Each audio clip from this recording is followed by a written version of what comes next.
Hello guys, എന്തൊക്കെയുണ്ട് വിശേഷം? എല്ലാവരും സുഖമായിട്ടിരിക്കുകയല്ലേ? ഞാനിവിടെ സുഖമായിട്ടിരിക്കുന്നു. അപ്പോൾ ഇന്ന് ഇച്ചിരി കിളിമീൻ കിട്ടിയിട്ടുണ്ട്. ആ കിളിമീനൊന്ന് തേങ്ങ അരച്ചൊന്ന് കറി വെക്കാം കേട്ടോ. അപ്പോൾ തേങ്ങ അരച്ച് കറി വെക്കുന്നത് നിങ്ങളെ കൂടെ ഒന്ന് കാണിക്കാമെന്ന് വിചാരിച്ചു കേട്ടോ.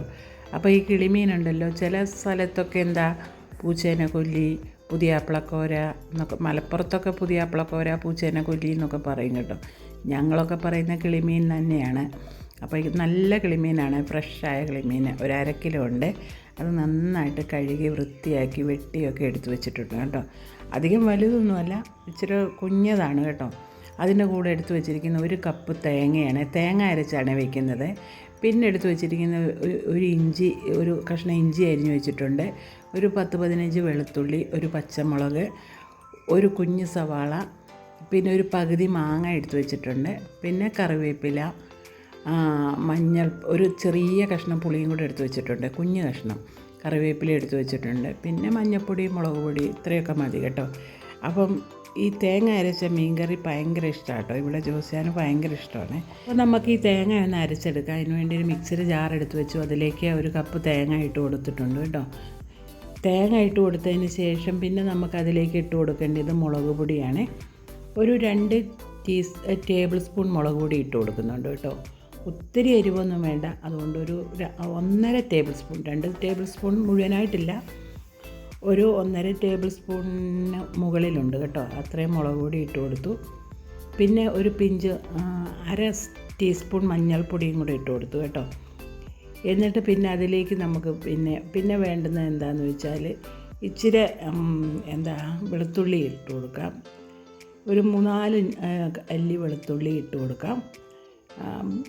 പിന്നെ അതിൻ്റെ കൂടെ തന്നെ ഒരു ഇച്ചിരി പൊടിക്ക് ഇഞ്ചിയും കൂടെ ഇട്ട് കൊടുക്കാം കേട്ടോ. എന്നിട്ട് ഇത് നമുക്ക് നല്ല ഫൈനായിട്ട് നല്ല രീതിയിൽ അരച്ചെടുക്കണം കേട്ടോ. അപ്പോൾ ഞാൻ ഒരു ചട്ടി അടുപ്പത്ത് വെച്ചു. അതിലേക്ക് ഒരു 2 ടേബിൾ സ്പൂൺ വെളിച്ചെണ്ണ ഒഴിച്ച് കൊടുത്തു. ഒരു 1/2 ടീസ്പൂൺ ഉലുവായും കൂടെ ഇട്ട് കൊടുത്തു കേട്ടോ. ഉലുവായൊന്ന് നന്നായിട്ട് പൊട്ടി വരട്ടെ കേട്ടോ. കടുക് ഞാൻ ചേർക്കാറില്ല കേട്ടോ. ഞാൻ മീൻ കറിക്ക് സാധാരണ കടുക് ചേർക്കാറില്ല. അപ്പോൾ ഉലുവ പൊട്ടി വന്നപ്പോൾ അതിലേക്ക് നമ്മൾ അരിഞ്ഞു വെച്ച സവോളയും ഇഞ്ചിയും വെളുത്തുള്ളിയും പച്ചമുളകും എല്ലാം കൂടെ അങ്ങ് ചേർത്ത് കൊടുക്കുക കേട്ടോ. ഒന്നിച്ച് തന്നെ അങ്ങ് ചേർത്ത് കൊടുക്കുവാണേ. അപ്പോൾ അതെല്ലാം കൂടെ ചേർത്ത് കൊടുത്ത് നമുക്ക് നല്ല രീതിയിലൊന്ന് ഇളക്കി കൊടുക്കണം കേട്ടോ. ഇളക്കി കൊടുത്തതിന് ശേഷം നന്നായിട്ടൊന്ന് സോഫ്റ്റായിട്ട് വരട്ടെ കേട്ടോ. നല്ല രീതിയിലൊന്ന് മൂത്ത് വരണം. നന്നായിട്ട് ഇളക്കി കൊടുക്കാം കേട്ടോ. പിന്നെ ഞാൻ ഈ ഇതെല്ലാം മൂപ്പിക്കുന്നത് മീൻകറി വെക്കുന്ന ചട്ടി തന്നെയാണ് കേട്ടോ. അതുകൊണ്ട് ചട്ടി അടുക്കി പിടിക്കത്തൊന്നുമില്ല. ഞാൻ നന്നായിട്ട് വെളിച്ചെണ്ണയൊക്കെ ഒഴിച്ചിട്ടുണ്ട്. എന്നിട്ട് ഇതൊന്ന് നന്നായിട്ടൊന്ന് മൂത്ത് വരുന്ന സമയത്തുണ്ടല്ലോ, അതിലേക്ക് ഇച്ചിരി ഒരു തണ്ട് കറിവേപ്പില ഇട്ട് കൊടുക്കാം. അതുപോലെ ഒരു പിഞ്ച് മഞ്ഞൾപ്പൊടിയും കൂടി ഇട്ട് കൊടുക്കാം കേട്ടോ. നമുക്ക് ഈ ഉള്ളിക്കൊക്കെ ഒരു കളറിന് വേണ്ടി കേട്ടോ. എന്നിട്ട് അത് ഇട്ട് കൊടുത്തതിന് ശേഷം നമ്മൾ അരച്ച് വെച്ചിരിക്കുന്ന അരപ്പങ്ങ് ചേർത്ത് കൊടുക്കുവാണേ. മിക്സി കഴുകി നമുക്ക് ആവശ്യത്തിനുള്ള വെള്ളം കൂടെ അതിന് ചേർത്ത് കൊടുക്കാം. ഇതുകൊണ്ട് ഇപ്പോൾ ആവശ്യത്തിനുള്ള വെള്ളം കൂടെ ചേർത്ത് കൊടുത്തിട്ടുണ്ട്. ഇനി നമുക്കതിനകത്ത് എനിക്ക് തോന്നുന്നു കുറച്ച് വെള്ളം കൂടെ വേണം തോന്നുന്നു. അപ്പം ഞാൻ അതിലേക്ക് കുറച്ച് വെള്ളം കൂടെ ചേർത്ത് കൊടുത്തിട്ടുണ്ട്. ചേർത്ത് കൊടുത്തതിന് ശേഷം നമുക്കതിലേക്ക് പിന്നെ ചേർക്കേണ്ടത് എന്താണെന്ന് വെച്ചാൽ നമുക്കതിലേക്ക് ഉപ്പ് ചേർത്ത് കൊടുക്കണം കേട്ടോ. ഞാൻ ആവശ്യത്തിനുള്ള ഉപ്പ് അതിലേക്ക് ചേർത്ത് കൊടുത്തിട്ടുണ്ട് കേട്ടോ. ഉപ്പ് ചേർത്ത് കൊടുത്തതിന് ശേഷം നമുക്കതിലേക്ക് കുറച്ച് ഉലുവാപ്പൊടി ചേർത്ത് കൊടുക്കണം കേട്ടോ.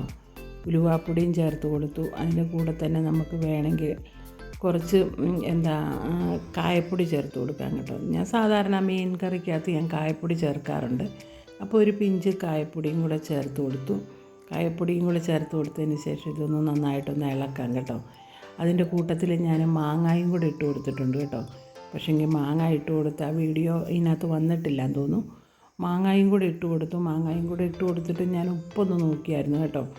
ഉപ്പ് നോക്കിയപ്പോൾ ഉണ്ടല്ലോ, ഒരു ഇച്ചിരി പൊടിക്ക് ഉപ്പ് കുറവുള്ളതുപോലെ തോന്നി കേട്ടോ. അപ്പോൾ ഞാനൊരു പൊടിക്ക് ഉപ്പും കൂടെ ഇട്ട് കൊടുത്തേ. ഉപ്പും കൂടെ ഇട്ട് കൊടുത്ത് അരപ്പൊന്ന് തിളച്ച് വന്നപ്പോഴേ ഇതേ മീനെല്ലാം ഞാൻ അതിലേക്ക് അങ്ങ് പെറുക്കി ഇട്ട് കൊടുക്കുവാണ്. കുഞ്ഞു മീനാട്ടോ, അധികം വലുതൊന്നുമല്ല. അതിലേക്ക് പെറുക്കി ഇട്ട് കൊടുക്കുവാണ്. പിന്നെ ഈ കിളിമീൻ എന്താണെന്ന് വെച്ചാൽ കിളിമീൻ പെട്ടെന്ന് പൊടിഞ്ഞു പോകും കേട്ടോ. അപ്പോൾ നമ്മൾ അധികം അങ്ങ് ഇളക്കി മറിക്കണ്ട കേട്ടോ. അപ്പോൾ ചെറുതായിട്ടൊന്ന് ഇളക്കിയാൽ മതി. എന്നിട്ട് നമുക്ക് അടച്ച് വെച്ചിട്ട് അത് വേവിച്ചെടുക്കണം നന്നായിട്ട്. അതിൻ്റെ കൂടെ തന്നെ ഞാനൊരു തണ്ട് കറിവേപ്പിലയും കൂടെ ഇട്ട് കൊടുക്കുന്നുണ്ട് കേട്ടോ. എന്നിട്ട് നമുക്കിത് ഇനി ഇളക്കുകയൊന്നും വേണ്ട, അടച്ച് വെച്ച് വേവിച്ചെടുക്കാം കേട്ടോ. അടച്ച് വെച്ചൊരു 10-20 മിനിറ്റ് കഴിഞ്ഞപ്പോഴത്തേന് ഇത് കണ്ടോ, എണ്ണയെല്ലാം നല്ല കുട്ടപ്പനായിട്ട് തെളിഞ്ഞ് വന്നിട്ടുണ്ട്. അപ്പോൾ കുറച്ചും കൂടെ പറ്റണം. അപ്പോൾ അതിന് വേണ്ടി ഞാൻ കുറച്ചും കൂടെ അടച്ചു വെച്ച് കഴിഞ്ഞപ്പോൾ നമ്മുടെ മീനെല്ലാം നന്നായിട്ട് പറ്റി വന്നിട്ടുണ്ട് കേട്ടോ. ഇനി ഞാൻ സ്റ്റൗ അങ്ങ് ഓഫ് ചെയ്യുവാണേ.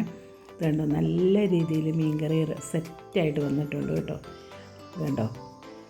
അപ്പോൾ ഞാൻ ഇനിയുണ്ടല്ലോ സ്റ്റൗ അങ്ങ് ഓഫ് ചെയ്യാം. സ്റ്റൗ ഓഫ് ചെയ്തിട്ട് ഇങ്ങനെ മീൻ കുഴക്കേണ്ട, ഇങ്ങനെ മെല്ലെ ചെറുതായിട്ടൊന്ന് ഇളക്കിയാൽ മതി കേട്ടോ.